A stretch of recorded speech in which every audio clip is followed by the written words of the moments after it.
الأخلاء يومئذ بعضهم لبعض عدو إلا المتقين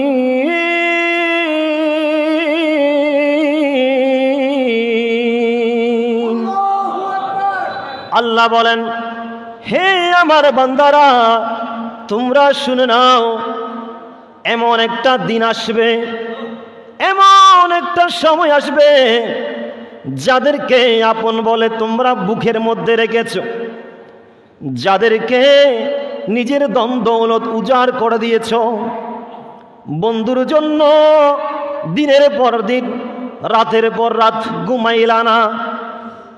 হে আমার বান্দা, এমন একটা সময় আসবে, মনে রাখবা, যে সময় তোমার বন্ধুরাও পর্যন্ত তোমার দুশমন হয়ে যাবে। বন্ধু পর্যন্ত কি হয়ে যাবে? যেই বন্ধুর কারণে তুমি নামাজ ছেড়ে দিলা, বন্ধুর সাথে মিশে অপসংস্কৃতিতে গেলা, নামাজের ওয়াক্ত হলো মাঠের মধ্যে পড়ে রইলা, বন্ধুর মায়ায় বান্ধবীর মায়ায় কেউ আপন থাকবে না। ওই দিন তোমাদের সন্নিকটে, যেদিন একে অপরের জন্য শত্রু হয়ে যাবে, এমনকি বন্ধু পর্যন্ত তোমার বিরুদ্ধে দাঁড়িয়ে যাবে, শত্রু হয়ে যাবে। তবে বান্দার সুখের বিষয় আছে, সময় পর হয়ে গেল তোমার আপন থাকবে ইল্লাল মুত্তাকিন। আল্লাহর মুত্তাকি বান্দা যারা আছে, যারা আল্লাহকে বেশি বেশি ভয় করে, তারা তোমার পর হবে না, তোমার দুশমন হবে না, তোমার শত্রু হবে না, বরঞ্চ তোমার আল্লাহর মুত্তাকি বান্দারা তোমার বন্ধু হয়ে থাকবে। আমার রাসূল বলেন, শুধু বন্ধু কেন, তোমার হাত, তোমার পা, তোমার জবান, তোমার মাথার তালু থেকে পায়ের তালু পর্যন্ত সমস্ত কিছু তোমার বিরুদ্ধে সাক্ষী দিবে। এমন একটা সময় আসবে, ও আমার উম্মত, তোমরা যেই দুনিয়ার জন্য ফানা হয়ে যাচ্ছ, সেই দুনিয়ার কেউ তোমার আপন থাকবে না। এমন একটা সময় আসবে, এই দুনিয়াটা, তোমরা যারা দুনিয়াকে বুকের মধ্যে আঁকড়ে ধরতে চাও, সেই দুনিয়া কার জন্য নিয়ামত? উম্মত শুনে নাও, আমার রাসূল পাক বলেন, সবাই একটু মহব্বতে পড়েন, ওয়ালা রাসূলুল্লাহ সাল্লাল্লাহু আলাইহি ওয়াসাল্লাম, আদ-দুনিয়া সিজনুল মুমিন ওয়া জান্নাতুল কাফির। উম্মত, দুনিয়া এটা মুমিনদের জন্য কারাগার, দুনিয়া এটা মুমিনদের জন্য কারাগার, আর কাফিরের জন্য এটা জান্নাতের মতো, তাদের আরাম লাগবে, আর মুমিনের জন্য এটা কারাগারের মতো। একটা কারাগার থেকে যখন কোনো কয়েদি, কোনো আসামি যদি কারাগার থেকে বের হয়, তার খুশি লাগে নাকি খারাপ লাগে?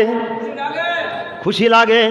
আমার রাসূল বলে, উম্মত যারা তোমরা মুত্তাকি বান্দা, তোমাদের জন্য দুনিয়াটা আরামের জায়গা নয়। এই দুনিয়া ছেড়ে যখন কোনো মুমিন চলে যাবে, তখন সে এমন খুশি হয়ে যাবে, কারাগার থেকে যেমন কয়েদি মুক্ত হয়ে যেমন খুশি হয়ে যায়, একজন মুমিন দুনিয়ার জমিন থেকে ইন্তেকাল করার মাধ্যমে আল্লাহর দরবারে পাড়ি জমানোটা তার চাইতেও আরো বেশি আনন্দ।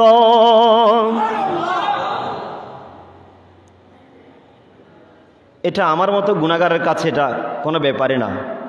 আমার মতো গুনাহগারের কাছে দুনিয়াটাই প্রিয়। এগুলো আমি বুঝবো না, যারা মুত্তাকি তারা বুঝবে, তারা বারবার ফুরিয়ে জানাবে, আল্লাহ আমাকে নিয়ে যাও।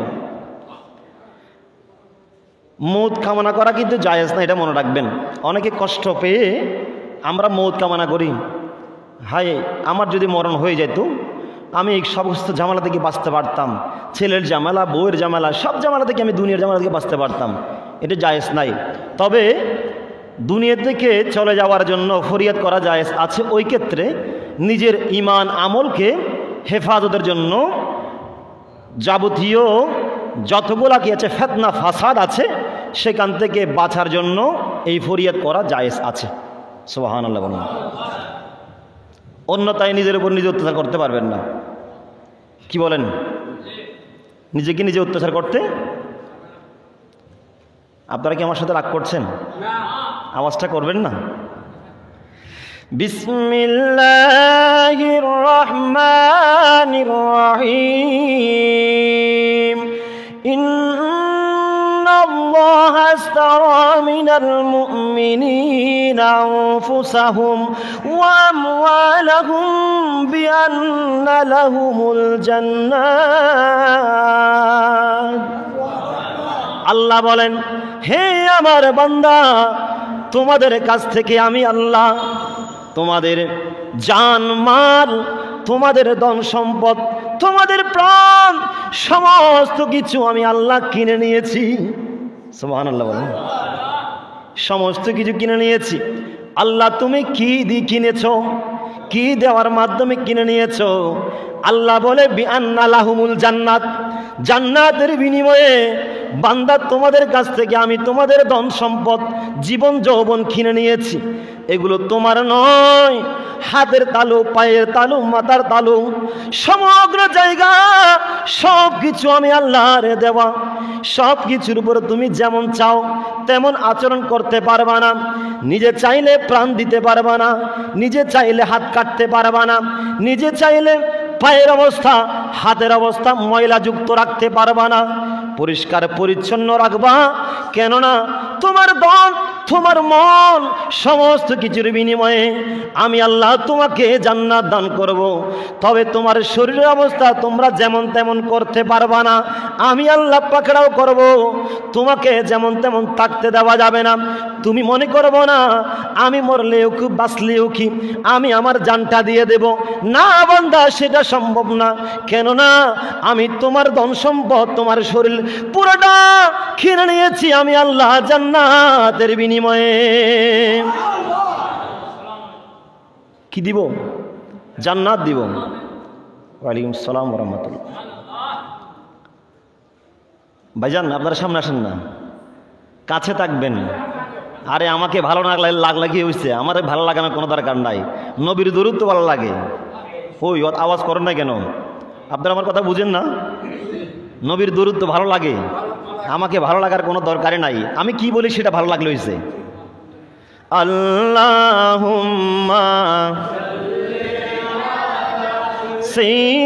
সাইয়্যিদিনা মুহাম্মাদিন নাবি শাফিনা মা। দয়াল নবী জিয়াল বলেন, আন আবি হুরায়রা রাদিয়াল্লাহু তাআলা قال رسول الله صلى الله عليه وسلم তোফাতুল মুমিনুল মউত। উম্মত, একজন মুমিনের জন্য আল্লাহর পক্ষ থেকে সবচাইতে বড় উপহার ধন সম্পদ নয়, যৌবনত্ব নয়, ধন সম্পদ, নারী বাড়ি, সমস্ত কিছুগুলি কিছুই নয়। আল্লাহর পক্ষ থেকে একজন মুমিনের জন্য সবচাইতে বড় উপহার হলো মউত। কেমনে মউত? আরে আশিক রাসূল বলে মউত এটা কেমনে, এটা বড় ধর্ম, কেমনে একটা বড় জিনিস। আল্লামা জালালউদ্দিন সুয়ুতী রাহমাতুল্লাহ আলাইহি বলেন, একজন মুমিন যখন অসুস্থ বা জিহাদের ময়দানে যখন ইন্তেকাল করার উপক্রম হয়, মুমিন বান্দা ইন্তেকালের সময়, কথা বলেন কি সময়? মুমিন বান্দা ইন্তেকালের সময় সে তার জীবন যৌবন যার জন্য সঁপে দিয়েছে, তার জীবন ধন দৌলত, জীবন যৌবন যার জন্য সঁপে দিয়েছে, অর্থাৎ মওলার জন্য যারই মাধ্যমে তিনি সঁপে দিয়েছেন।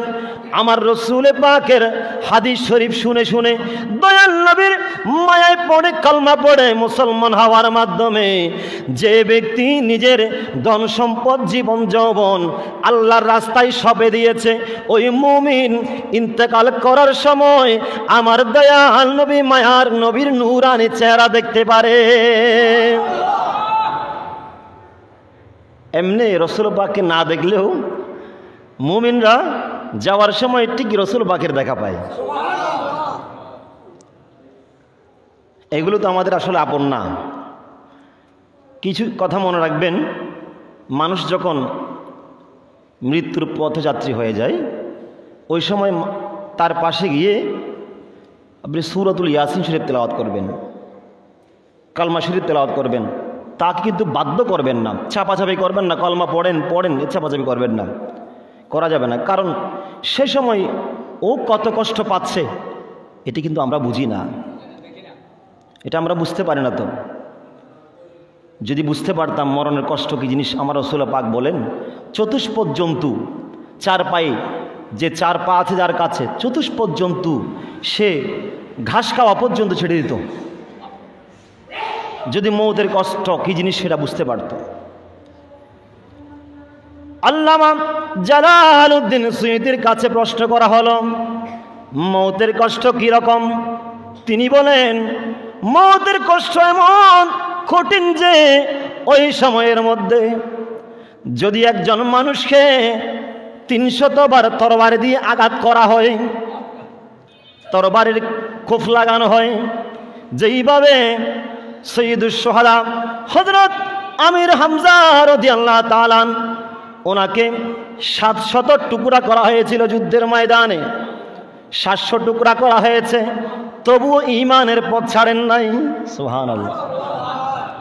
জালালউদ্দিন সুয়ুতী রাহমাতুল্লাহ আলাইহি বলেন একজন মানুষকে যদি জীবিত অবস্থায় ৩০০ বার তরবারি দিয়ে আঘাত করা হয় তখন যেই রকম কষ্ট পাবে একজন মানুষ মারা যাওয়ার সময় তার চাইতে বেশি কষ্ট পায়।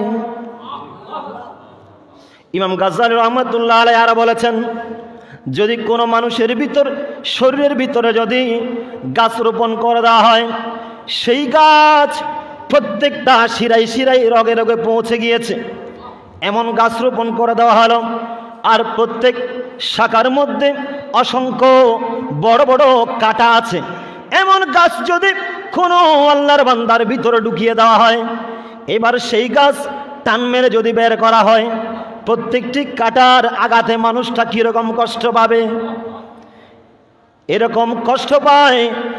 শুধু তা নয়, যেভাবে কাঁটাযুক্ত গাছটা শক্তিশালী মানুষ টান দিয়ে বের করলে তার প্রত্যেকটি শিরা উপশিরায় কষ্ট পাবে, তার চাইতে একজন আল্লাহর বান্দা মৌতের সময় বেশি কষ্ট পায়।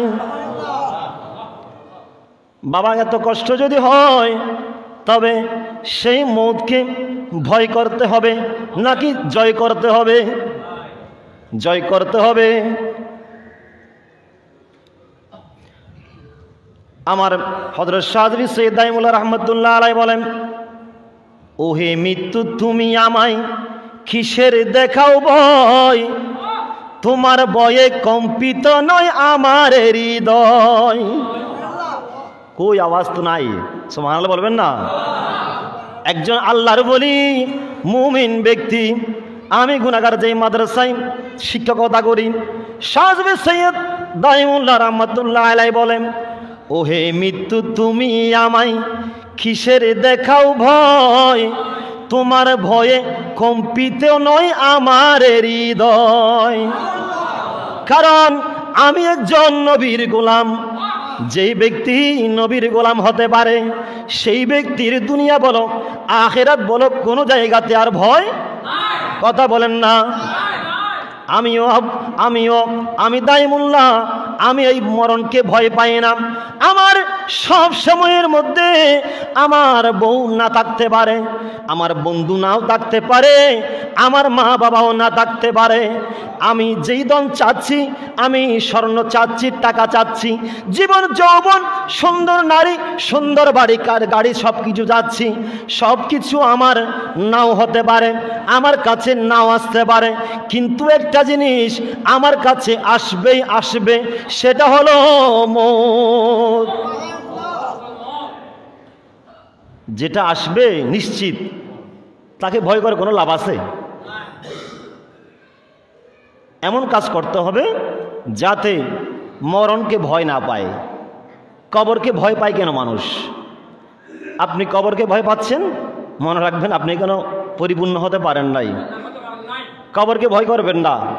ভূমিকম্প হচ্ছে, কোনো অঘটন ঘটতেছে, প্রাকৃতিক দুর্যোগ হচ্ছে, ভয় লাগতেছে, জিন সমস্যা করতেছে, আপনি নির্দ্বিধায় গোরস্থানের ভিতরে ঢুকে যাবেন।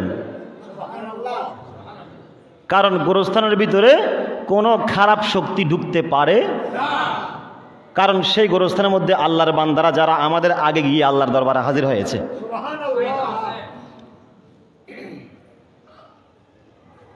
এটার ভয় অনেক বেশি কাদের কাছে? যাদের কাছে দুনিয়াটা আপন। সালাতুন ইয়া রাসূলুল্লাহ আলাইকুম, ও গো কামলিওয়ালা তুমি মদিনা, ও গো কামলিওয়ালা তোমার জন্য জগত উজালা, কামলি তুমি মদিনা, ও গো কামলিওয়ালা আল্লাহুম্মা সাল্লি আলা সাইয়্যিদিনা ওয়া আলা আলি মাওলানা। এই মরণকে জয় করতে হলে নামাজ পড়তে হবে না? নামাজ ছাড়া কোনো গতি আছে? আমার রাসূল পাক বলেন, কিয়ামতের ময়দানে সর্বপ্রথম ধন দৌলত, পরিবার পরিজন, ব্যাংক ব্যালেন্সের হিসাব আল্লাহ তাআলা নেবেন না, সর্বপ্রথম হিসাব নেবেন নামাজের। আমি কত বড় নাফরমান বান্দা, যে বান্দার নাকের মধ্যে আমার দয়াল আল্লাহ মেহেরবানি করে 24টি ঘন্টা শ্বাস দিয়েছেন, সেই রবের জন্য যদি 24 ঘন্টা থেকে 1টি ঘন্টা ব্যয় করতে না পারি, আমার মতো নাফরমান বান্দা আর কে আছে? নামাজ পড়তে হবে তো ইনশাল্লাহ। যে ভাইয়েরা, যুবক ভাইয়েরা আপনারা পড়েন না, নামাজ চলে আসুন। এর মতো শান্তি আর কোথাও নাই। যার পিছনে দৌড়াচ্ছেন তারা কেউ থাকবে না, তো থাকবে? একটা গজল পড়বেন? ওই আওয়াজ তো নাই, আপনারা মনে হয় আমাকে দেখি কষ্ট পাইছেন না? বাবারে আমি ছোট্ট মানুষ, অনেকে দেখতে হুজুর মুখ দাঁড়িয়ে তো নাই দিদি এলেন গুড়ো মিকিয়া না, আই বুড়ো মানুষ ঠিকই, বুড়া তখন বালা আই দাড়ি ছোট দলতি জিল্লাইছি এলে বহুত কে হত শেভ করিলে আর কেন এই শেভ করলে তো আর নবী কষ্ট পাইব কি হন আর নবী শুনন না, নবীর কিছু করিয়ে এলে খবর আছে অন্তর্ভুক্ত হতে ইয়া রাসূলুল্লাহ আর কিছু করিয়ে না পারে ওনার মহব্বতে দাঁড়িয়ে রেখে সুবহানাল্লাহ। ইয়ার তোর মহব্বত আর কিছু আছে না বাজি? দাড়ি হদিন আসি আর নয়, হতদিন লেখি কেন লেখি বড় হতা হার মহব্বতে লেখি সুবহানাল্লাহ। এই প্রত্যেকটি দাড়ির মধ্যে 70টি রহমতের ফেরেশতা আছে। দেখেন আপনি দাঁড়িয়ে রেখেছেন, আপনাকে আল্লাহ তাআলা কতগুলো রহমতের ফেরেশতা দিয়ে আপনার জন্য দোয়া করাচ্ছে সুবহানাল্লাহ। ও আমি মরে গেলে আমায় তোমরা ভুইলা যাইও না, আমি মরে গেলে আমায় তোমরা ভুইলা যাইও না, ডাইনে বামে মাটি আমার মাটি বিছানা। ঠিক কিনা? কিছু যাবে কেন? নাই। এই মৌতকে ভয় না, আস্তে আস্তে আমল করতে করতে জয় করতে হবে। মৌত আসবে, তার সময় সে আসবে, আমার দিকে খেয়াল করার কোনো দরকার আছে? কথা বলেন না? গতকাল রাত্রে একটা ভিডিও দেখলাম, চরণদ্বীপ এটা জানি না কে কোন দিকে দেখেন, মাইজবান্ডারের মুরিদান চরণদ্বীপের খলিফা যার নাম ডক্টর জাহির রহমতুল্লাহ আলাই, তিনি ইন্তেকাল করেছেন 9 মাস 13 দিন পূর্বে। 9 মাস 13 দিন পূর্বে মারা গিয়েছিলেন। তিনি সন্তানকে স্বপ্নে দেখাচ্ছেন, বাবারে আমি গোরস্থানের মধ্যে তো এখানে এবারবন্দি করতে পারছি না, এখানে পানি ঢুকেছে, তোরা আমাকে এখান থেকে তুলে অন্য জায়গায় দাফন কর, একটু ব্যবস্থা কর না। 3 মাস আগে পর্যন্ত ওনাকে স্বপ্নে দেখাচ্ছেন, গত রাত্রি সেটা বাস্তবায়ন করেছেন। সেখান থেকে তুলে দেখলেন সেই বান্দা যেরকম দেওয়া হয়েছিল কবরের মধ্যে 9 মাস 13 দিন পূর্বে, এখনো বরাবরই তিনি অক্ষত আছেন। কেন?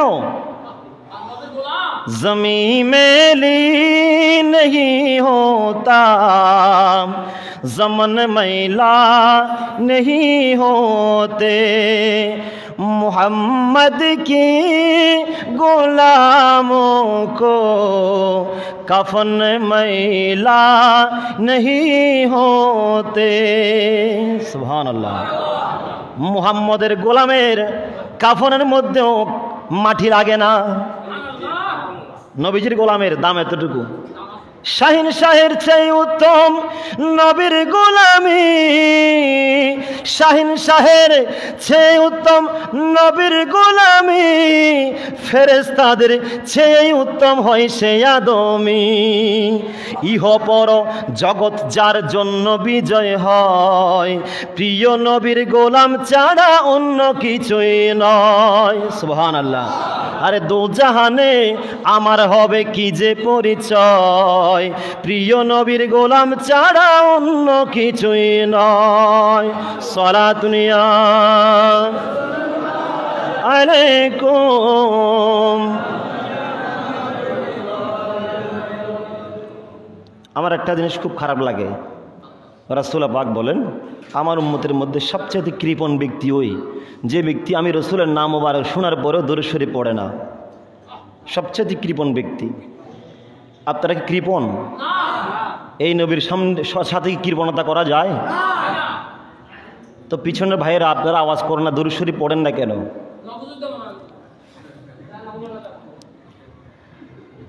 আমি একটু মাঝে মধ্যে কথা বলি, কষ্ট নিয়েন না।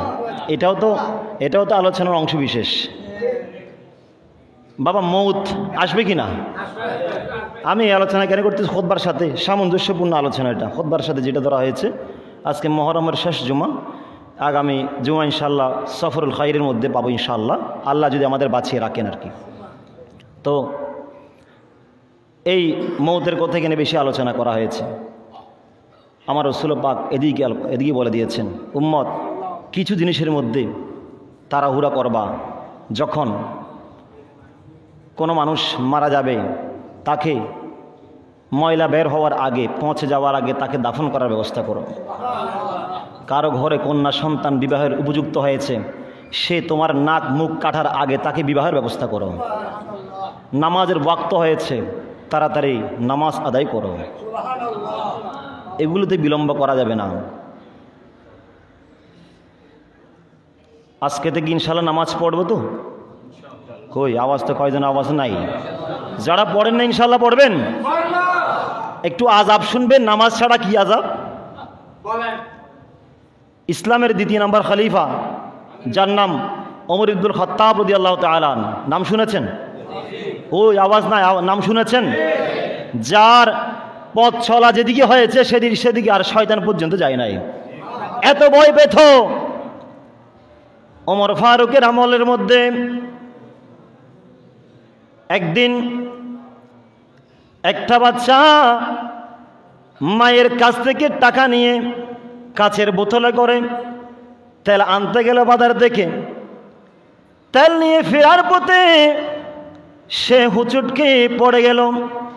তেলগুলো তরল জাতীয় জিনিস, যেহেতু মাটি ভক্ষণ করলো, মাটি খেয়ে ফেলেছে। বাচ্চাটার চোখের মধ্যে পানি চলে আসলো। আমার মা অনেক কষ্ট করে কিছু টাকা দিল, ওই টাকার তেলগুলো মাটি খেয়ে ফেলেছে। ছোট বাচ্চা তো আর বুঝে না। আমি আমাদের বাদশাহ ওমর ফারুকের দরবারে নালিশ দিব। গেল, হুজুর আপনার কাছে একটা নালি আছে, সেটা হলো আমি তেল আনতে গিয়েছিলাম, হুচুটকে পরে গিয়ে তেলগুলো মাটি খেয়ে ফেলেছে, এখন আমি তেল ছাড়া বাড়িতে যাব নাকি? হুজুর তেলের ব্যবস্থা করে দেন, মাটিকে বলেন আমার তেল ফেরত দিতে।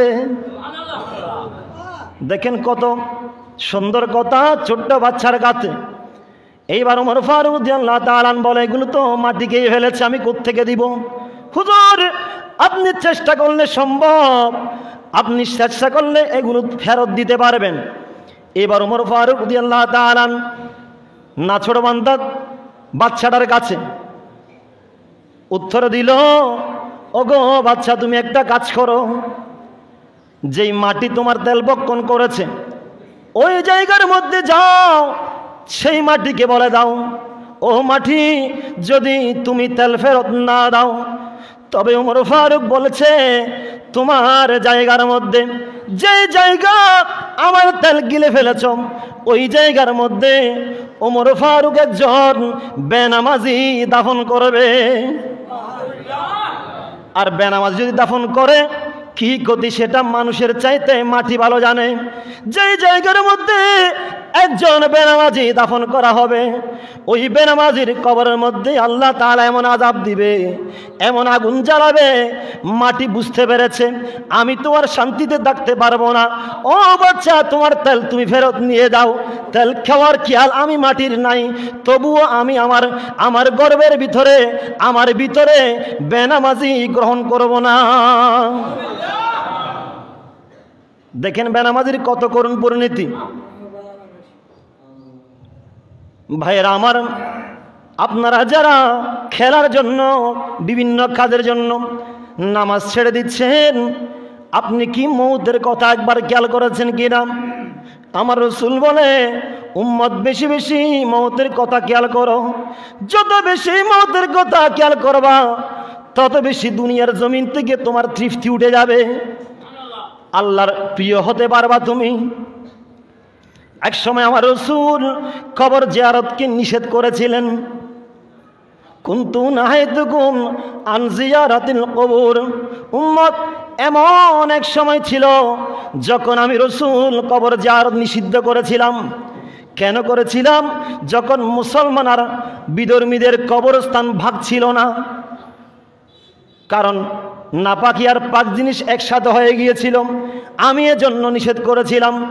অনেক ভাই এই হাদিসকে কেন্দ্র করে কবর জিয়ারত নিষেধ করে, বুঝে না, কিছু করার নাই। হায়রে কপাল মন্দ, চোখটা কিতে অন্ধ। আমার রাসূল বলে আমি তখন নিষেধ করেছিলাম, উম্মত এখন নিষেধ তুলে নিচ্ছি, ফাজুরুহা, অতঃপর তোমরা জিয়ারত করা আরম্ভ করে দাও। জিয়ারত থেকে তোমরা দূরে থাকিও না, কেননা ফাইন্না তুযাক্কিরুল মাউত।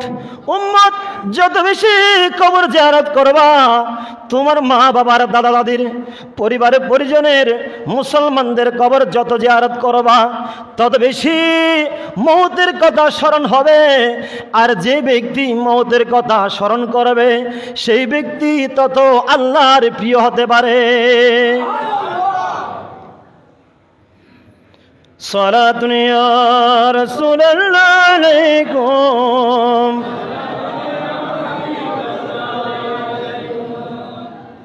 তোমার আমার আপনকে একটু ভাবনা, আপনে যিনি তিনি কান্দের সোনার মদিনা।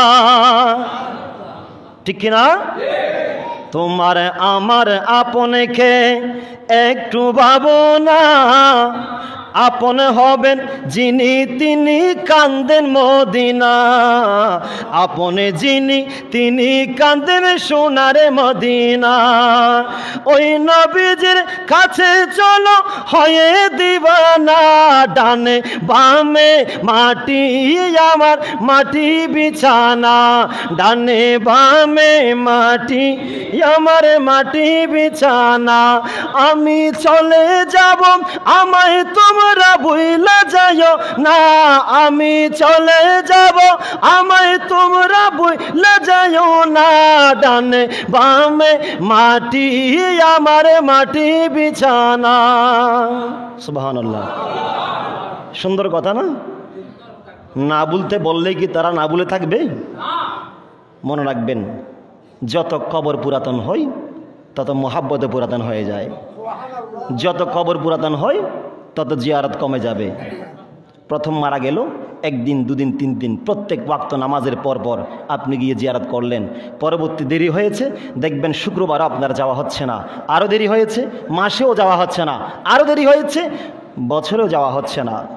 দুর্ভাগ্যের বিষয়। এদেরকে মনে রাখতে বললো কি মনে রাখবে? কথা বলেন না। সম্ভব? রাখে না তো, ভুলে যায় সবাই। সবাই কীরকম। আল্লাহ আমাদেরকে মৌতের কথা বারবার স্মরণ করার তৌফিক দান করুন। সময় আর 3 মিনিট আছে নির্ধারিত সময়ের মধ্যে, আমি শেষ করবো ইনশাল্লাহ। আরেকটা হাদিস শরীফ বলি, শুনবেন ইনশাল্লাহ? কই আওয়াজ তো নাই, শুনবেন? 1 মিনিট দেরি হলে বাবা গালি দিয়েন না, বেয়াদবি নিয়েন না। ভাই আমি নতুন আসছি, আমি এখানে আসবো থাকবো কোনো কথা না। আমি ভালোবাসা, জাস্ট আমাকে মহাব্বত দেখিয়েছেন, আমি মহাব্বতের প্রতিদান দেওয়ার জন্য আসলাম, দৌড়ে চলে আসলাম। আর একটা কারণ আছে, বলে ফেলি আমি সেটা, সেখান থেকে শিক্ষণীয় কিছু আছে। আমি বরযাত্রা আছে না, বৈরেদ নেই ও আই বৈরেদ না, হাই বৈরেদ লন তো হারাম। আজ ইয়া জুমহরা দিয়ে মসজিদ সভাপতির ফর বি আর দাওয়াত দিই, এখন নজাইলেও মাইন্ড করিব। আর ভাই যেন যোগাযোগ করছি, আই আদ্দের নগরে হাত দি সুযোগ খাজল্লাহ ফেলাই হামাসে নথাকিরা হামাসে বলে হল তো মিশা হতা তা যে হই দিয়ে হাত হাজাসে বাজে আই নজাইম জুমার নজাই বাজে ইমাম সাহেবের নামাজ ফরাইতাম হই হাত দিয়ে সুযোগ বলে তুমি বাঁচে গেলাম বই। আল্লাহ সুযোগ করে দিই, অনরা আর দেই ফারেন না পারেন অনরার ব্যাপার। আয় এখানে খেদমত আছি, যাই হোক আজ এসে অনরা দিয়ে বেশি ভালো লাগে না আলহামদুলিল্লাহ। এবং বিশেষ করে আল্লাহর ওলি মাদার জিয়াদ করতে কি ইয়ে না আল্লাহ মাতার তাস আলহামদুলিল্লাহ। এই আল্লাহর ওলি কল কবর জিয়াতা না মরা, এই তো দাহাইলে হইলাম তো না, ইতারা জিয়াতা, ইতারা কাফনও তো ময়লা না লাগে, কারণ দিয়ে ইতারা আল্লাহর কি বন্ধুই কি। সুবহানাল্লাহ। বলছিলাম তিরমিজি শরীফের হাদিস কিতাবুল মানাকিবের মধ্যে আছে, একদিন আমার দয়াল নবী মসজিদের বারান্দায় আসবেন, মসজিদ নবীর মধ্যে রাসূল পাক সাল্লাল্লাহু আলাইহি ওয়াসাল্লাম আসতে একটু দেরি হচ্ছে। ওই সময় সাহাবায়ে কেরাম বসে আছে। কখন আমার দয়াল নবীর চাঁদের চাইতো সুন্দর চেহারা একবারে দেখব, কখন দয়াল নবী তার নূরানি ঠোঁট মোবারক নেড়ে একটু মুস্কি হাসবেন, একটু দেখার অপেক্ষায় আছে। আমরাও তো পীর মুর্শিদের অপেক্ষায় এরকম বসে থাকি কিনা? এবার বসে আছেন সাহাবায়ে কেরাম, একজন অপরজনকে বলা বলে আরম্ভ করলো, চলো আমরা দুনিয়াবি অযথা কথা না বলে আল্লাহর নবীদের ইজ্জত সম্পর্কে আলোচনা করি। নবীদের ইজ্জত দেখবেন, এগুলো আলোচনা করলে কত মজা লাগে। আমরা তো আড্ডা দিয়ে দিই না, আন্না মাতি আড্ডা না, গল্প উজম না করুন না, নাতিনের তেন গপ এনে হান্ডাস বাগবালুকের গল্প না হন। ইতারা যদি সে এই নাতি নাতনি নিয়ে যদি আপনি এই বাঘ ভাল্লুকের গল্প না বলে তাদেরকে যদি শোনান, নাতি গো আমার রসুল পাক তার নাতিজানকে ইমাম হোসাইনকে মহাব্বত করত, ইমাম হোসাইনে মহাব্বত করত, এত সুন্দর তারা চলাফেরা করত।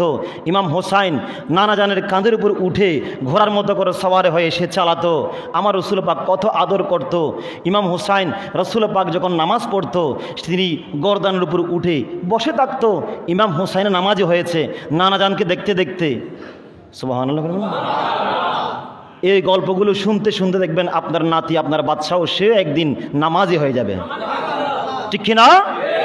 আপনার নাতনিকে ডাকেন, নাতনি রে আমার রসুল পাক তার কন্যা ফাতেমাকে বেশি মহাব্বত করতো, এই ফাতেমা কত পর্দা করতো, যেই ফাতেমার আওয়াজ পশু পাখি পর্যন্ত শুনে নাই, এই ফাতেমা এই জন্য জান্নাতের মধ্যে মহিলাদেরকে নেতৃত্ব দিবে। হে আমার নাতনি, হে আমার কন্যা, তুমি ফাতেমার মতো হবে কেমন? কারণ তুমি যদি ফাতেমার মতো চলো, ফাতেমা তোমাকে ফেলে জান্নাতে যাবে না, তুমিও ফাতেমার সাথে জান্নাতে যাবে। আপনার কন্যা, আপনার নাতনি কি আর বেপরদা হতে পারে? সে ছোট্টকাল থেকে এই কলিজার ভিতরে, মনের ভিতরে ইমাম হাসান, ইমাম হুসাইনকে, মা ফাতেমা জোহরাকে যখন জায়গা দিবে, সেই সন্তান, সেই নাতি নাতনি কোনোদিন বেপরদা এবং অপসংস্কৃতির মধ্যে যেতে পারে। এই গল্পগুলো করবেন, সুন্দর লাগবে, সব হবে, তারাও শিক্ষা পাবে।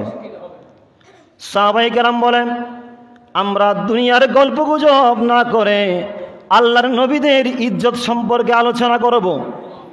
একজন বলে উঠল, আল্লাহর নবী আদম আলাইহিস সালাম তিনি অত্যন্ত সম্মানিত, আল্লাহ তাকে প্রথম মানব বানিয়েছেন, জান্নাতের মধ্যে পাঠালেন। আদম আলাইহিস সালাম অত্যন্ত সম্মানিত, সুবহানাল্লাহ বলবেন না? আরেকজন বলে, ইব্রাহিম আলাইহিস সালাম অনেক সম্মানিত, তিনি অগ্নিকুণ্ডের মধ্যে পড়ে গেলেন, সেখানেও আল্লাহর জিকির বন্ধ করেন নাই। আল্লাহ তার অগ্নিকুণ্ডকে পানি করে দিয়েছেন, ফুলের বাগান বানিয়ে দিয়েছেন। আরেকজন বলে, মূসা আলাইহিস সালামকে আল্লাহ কালিমুল্লাহ বানিয়েছেন, তার সাথে আল্লাহ দয়া করে কথা বলতেন, সব সময় আলাপ আলোচনা করতেন। আরেকজন বলে, আল্লাহ ঈসা আলাইহিস সালামকে অত্যন্ত সম্মানিত বানিয়েছেন, কোন পিতা ছাড়া আল্লাহ শুধু মায়ের মাধ্যমে ঈসাকে পৃথিবীর জমিনে পাঠিয়েছেন। এত ইজ্জত বলা নবীরাম। এইবার আমার দয়াল নবী পর্দা তুলে তসবি বাঁধলেন। হে আমার সাহাবীরা, তোমরা সুন্দর সুন্দর আলোচনা করতেছো, নবী এগুলো জানেন কিনা? ডাইরেক্ট না থাকলেও আমার দয়াল নবী শুনতে পারেন। সুবহানাল্লাহ। শুধু শুনতে পারেন নয়, দেখতে সেই ক্ষমতা কে দিয়েছে? আমার আপনার খারাপ লাগার কোনো বিষয় আছে কিনা? যিনি রহমান, তিনি দয়া করেছেন, সেই ক্ষমতা তিনি দিয়েছেন।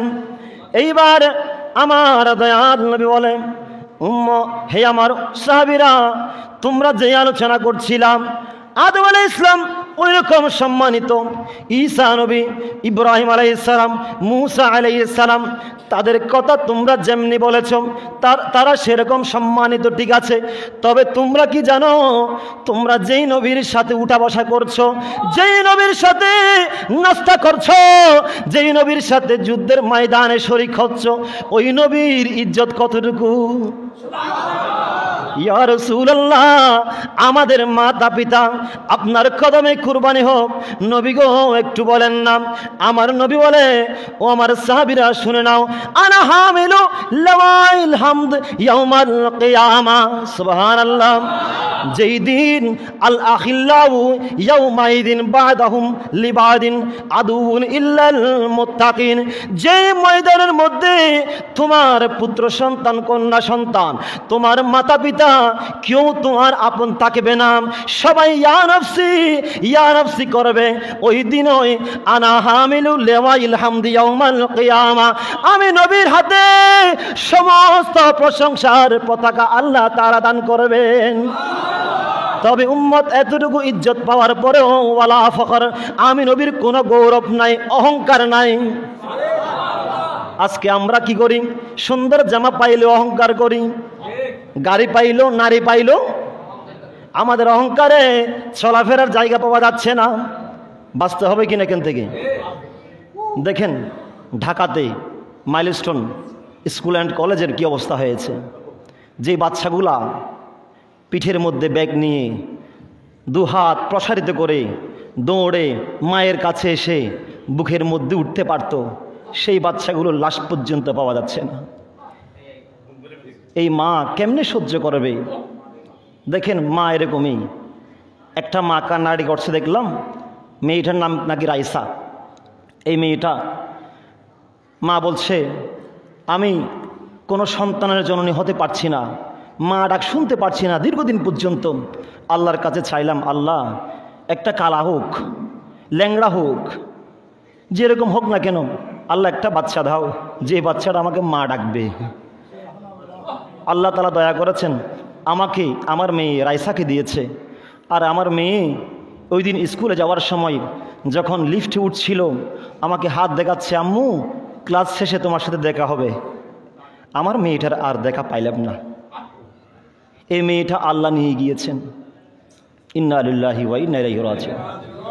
আমরা আজকের জুমা মুবারক থেকে যারা এই স্কুলের মধ্যে মুসলমান ভাই বোন শহীদ হয়েছে, আগুনে পড়ে গিয়েছে, আমরা তাদের জন্য দোয়া করব ইনশাআল্লাহ।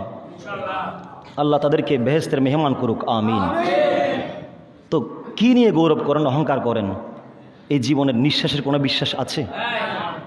নামাজে চলে আসুন, ভালো কাজ চলে আসুন। জীবন তো একটা, ফিরে পাওয়ার কোনো সুযোগ আছে? দেখেন তারা কিন্তু এক একটা দেশের অহংকার, গৌরব হতো। এত ব্রিলিয়ান্ট শিক্ষার্থীরা তারা আগুনে পুড়ে ছাই হয়ে গিয়েছে। ভাইরে ভাই, তারা কি জানতো তারা সেখান থেকে লাশ হয়েও ঘরের মধ্যে ফিরতে পারবে না? কেউ কি জানে? আমি কি জানি এখান থেকে বাড়িতে ফিরতে পারবো? কখন ডাক এসে যায় কোনো গ্যারান্টি নাই। বাবারে আমার, ডাক আসার পূর্বে আল্লাহর প্রিয় হয়ে যান, রসুল পাকের গোলাম হয়ে যান। আপনার দুনিয়া আখেরাত ধন্য হয়ে যাবে, জান্নাতি সুবাস আপনার শরীর থেকে বের হবে। শেষ করে দিচ্ছি আমি। রসুল পাক বলে, উম্মত ওই দিন আমার হাতের মধ্যে লাওয়ায়ে হামদ, প্রশংসার পতাকা থাকবে। ওই আমার সাহাবী শুনে নাও, আমি রসুল কত বড় ইজ্জতওয়ালা। ওয়ানা আকরামুল আউয়ালিন ওয়াল আখিরিন ওয়ালা ফখর। হে আমার সাহাবী, আমি ওই নবী, আল্লাহর সৃষ্টির শুরু থেকে শেষ পর্যন্ত যারা সম্মানিত হয়েছে তাদের চাইতো বেশি সম্মানী আমি রসুল। তবে এজন্য আমি কোনো গৌরব করি না। এতগুলো ডিগ্রি পাওয়ার পরে আমি রসুল কোনো অহংকার, কারণ অহংকার তো আমার দয়াল আল্লাহর চাদর। অহংকার করা যাবে না, অহংকার করা যাবে না। উম্মত শুনে নাও, ওয়ানা আউয়ালু শাফিইন ওয়া মুশাফফাইন ইয়াউমাল কিয়ামা। উম্মত আমি ওই নবী, যেই নবী কিয়ামতের ময়দানে আল্লাহর দরবারে প্রথম সুপারিশ করব। শুধু সুপারিশ করব তা নয়, আমার সুপারিশ সর্বপ্রথম আমার দয়া আল্লাহর দরবারে কবুল হবে। সুবহানাল্লাহ। তবে আমি কোনো অহংকার করি না, গৌরব করি না। আমি নবী সাদাসিধে থাকতে পছন্দ করি। আর তুমি নবী এরকম নর্মাল জীবন যাপন করেছেন যাতে উম্মতরা ভয় না পায়, উম্মতরা শিখতে পারে। আর তুমি বলে উঠলা নবী আমার মতো, তোমার মতো বলে উঠলা। এটা চলবে না, এটা চলবে না। এটা নবীর ইজ্জত। নবী দেখিয়ে দিয়েছেন অহংকার করা যাবে না, যত বড় হোক না কেন। একমাত্র অহংকারী শব্দ ব্যবহার করতে পারবো আমার দয়াল আল্লাহ।